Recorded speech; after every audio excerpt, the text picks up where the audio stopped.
Topic होगा design of piston ring. Piston ring को पढ़ने से पहले हमको ये समझना होगा, जैसे ये फिगर देखिए, इसमें ये है सिलेंडर, ये सिलेंडर है, इसके अंदर पिस्टन इस पोजीशन में है और ये है पिस्टन के ग्रूव। तो पिस्टन के ग्रूव में पिस्टन रिंग रखी होती है जो यहाँ पे रेड कलर से शो की गई है। तो फाइनली ये पिस्टन रिंग ही सिलेंडर के साथ कांटेक्ट में होती है और जब पिस्टन सिलेंडर के अंदर रेसिप्रोकेट करता है तो ये पिस्टन रिंग ही सिलेंडर को रब करती रहती हैं, यानी कि एक्चुअल रबिंग सिलेंडर और पिस्टन रिंग के बीच में होती है। सबसे पहले मटेरियल की अगर बात करें तो पिस्टन रिंग किसी ब्रिटल मटेरियल की बनाई जाती है, जैसे ग्रे कास्ट आयरन या एलॉय कास्ट आयरन। क्योंकि हमको मालूम है कि पिस्टन रिंग सिलेंडर पे हमेशा रब करती रहती है तो इसका वियर बहुत ज़्यादा होता है, इसलिए हम कोई ब्रिटल मटेरियल यूज करते हैं, क्योंकि ब्रिटल मटेरियल का वियरिंग रेजिस्टेंस बहुत ही अच्छा होता है। इसके अलावा हमको ये भी मालूम है कि सिलेंडर के अंदर टेम्परेचर बहुत ज़्यादा होता है और इतने हाई टेम्परेचर पे अगर हम पिस्टन रिंग किसी डक्टाइल मटेरियल का बना दें तो बहुत ही इजीली एक्सपैंड हो जाएगा और वो सिलेंडर के अंदर बकल होने लगेगा। इस बकलिंग को रोकने के लिए हम ब्रिटल मटेरियल का यूज करते हैं, क्योंकि ब्रिटल मटेरियल का थर्मल एक्सपांशन बहुत कम होता है। तो ये दो कारण है जिसकी वजह से पिस्टन रिंग का मटेरियल जो होता है वो एक ब्रिटल मटेरियल होता है।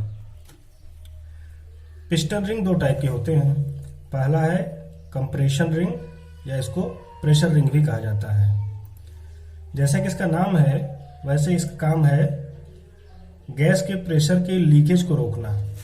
जैसे इस फिगर में हम देख सकते हैं, सिलेंडर के इस पोर्शन में गैस का कंबस्शन हो रहा है।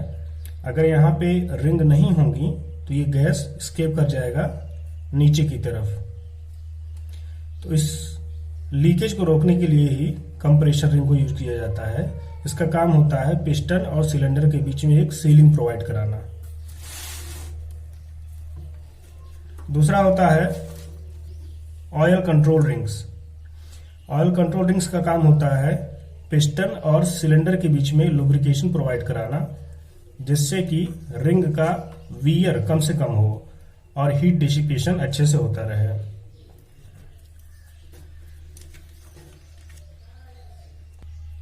हम लोग सिलेबस में जो हमको पढ़ना है वो डिटेल में कंप्रेशन रिंग ही पढ़ना है।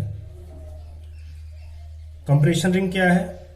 कंप्रेशन रिंग या प्रेशर रिंग ये एक सॉलिड रिंग होती है जिसके एंड पे क्कट होता है। यहाँ आप देख सकते हैं ये पूरी एक सॉलिड रिंग नहीं है, बल्कि एंड पे एक गैप है और इस गैप को कभी भी स्ट्रेट नहीं बनाया जाता है, क्योंकि अगर हम गैप को स्ट्रेट बना देंगे तो जो भी कंबस्शन चैम्बर में गैस बन रही है वो इजिली इस गैप के थ्रू नीचे की तरफ आ जाएगी, तो हमारा पर्पज फुलफिल नहीं होगा, क्योंकि हमारा पर्पज यही है कि गैस स्केप आउट ना होने पाए नीचे की तरफ। इसलिए हम हमेशा डायगोनल कट यूज करते हैं या स्टेप कट यूज करते हैं। इसमें क्या होता है कि जैसे अगर गैस यहाँ पे आई तो ये पोर्शन रिंग का उस गैस को रोक लेगा। अगर गैस यहाँ ना आके यहाँ आई तब भी ये पोर्शन उसको रोक लेगा। ऐसे ही स्टेप कट में है, इसका डिजाइन ऐसे किया गया है कि गैस का मैक्सिमम पोर्शन या तो ये और या तो ये रोक लेगा। फिर भी कुछ गैस यहाँ से लीक हो सकती है या यहाँ से लीक हो सकती है, इसलिए एक रिंग से काम नहीं चलेगा। इसीलिए हम लोग 3 से 7 कंप्रेशन रिंग लगाते हैं, जिससे कि इसके गैप से जो गैस निकल रही है वो दूसरे रिंग का पोर्शन उसको रोक सके। और इसी के लिए हम जो इसका ओरिएंटेशन रखते हैं पिस्टन रिंग का वो कुछ इस तरह से रखते हैं। गैप कभी भी एक लाइन में नहीं होते हैं, क्योंकि यहाँ से जो गैस निकली दूसरे रिंग का ओरिएंटेशन कुछ ऐसा होता है कि उसका गैप सर्टेन डिग्री एंगल पे होता है, जिससे कि यहाँ से जो गैस निकले वो ये रिंग आकर रोक ले और फिर यहाँ से जो गैस निकले वो ये रिंग आकर रोक ले। अब आते हैं डिजाइन पोर्शन पे। जैसे मान लीजिए कि ये है कंप्रेशन रिंग और ये है एक्सिस ऑफ कंप्रेशन रिंग। तो एक्सिस के अलोंग जो कंप्रेशन रिंग की थिकनेस है, ये थिकनेस, उस थिकनेस को हमने डिनोट किया है T2 से। T2 यहाँ पे है axial thickness of the compression ring. Ring के रेडियस के अलोंग जो थिकनेस है रिंग की उसको हम बोलेंगे रेडियल थिकनेस, और इसको हमने T1 से डिनोट किया है, तो ये हो गया रेडियल थिकनेस। यानी कि रेडियल थिकनेस ये है और एक्सियल थिकनेस ये है, T1 और T2। रेडियल थिकनेस का डायरेक्ट फार्मूला है T1 equal to D √3 PW divided by sigma T। यहाँ पे D क्या है? सिलेंडर बोर, जो कि मिलीमीटर में है। PW है pressure of gas on cylinder wall, Newton पर मिलीमीटर स्क्वायर में। अगर क्वेश्चन में इसकी वैल्यू नहीं दी गई है तो इसको हम 0.025 से लेके 0.042 न्यूटन पर मिलीमीटर स्क्वायर तक कुछ भी सिलेक्ट कर सकते हैं। सिग्मा T है allowable bending stress for ring, और इसकी वैल्यू है 85 से लेके 110 न्यूटन पर मिलीमीटर स्क्वायर। इस रेंज के बीच में हम कोई भी एक वैल्यू सेलेक्ट कर सकते हैं। तो इस तरह से हम radial thickness of ring find out कर सकते हैं। अब बात करते हैं axial thickness of ring T2।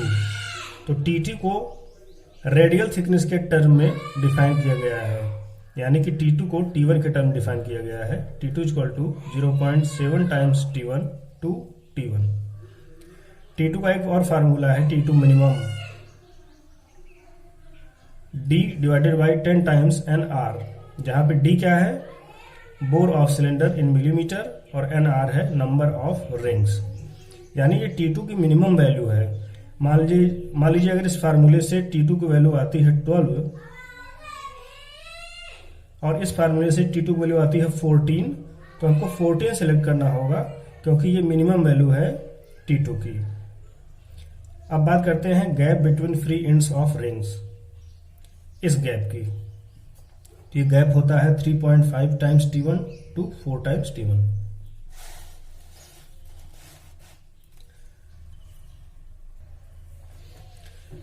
अब हम डिजाइन देखते हैं लैंड की। हमने पहले इसको पढ़ा है कि पिस्टन में ये जो टॉप लैंड होता है ये वाइडर होता है। आप देख सकते हैं जो टॉप लैंड है इसकी विड्थ ज्यादा है in compare with other lands.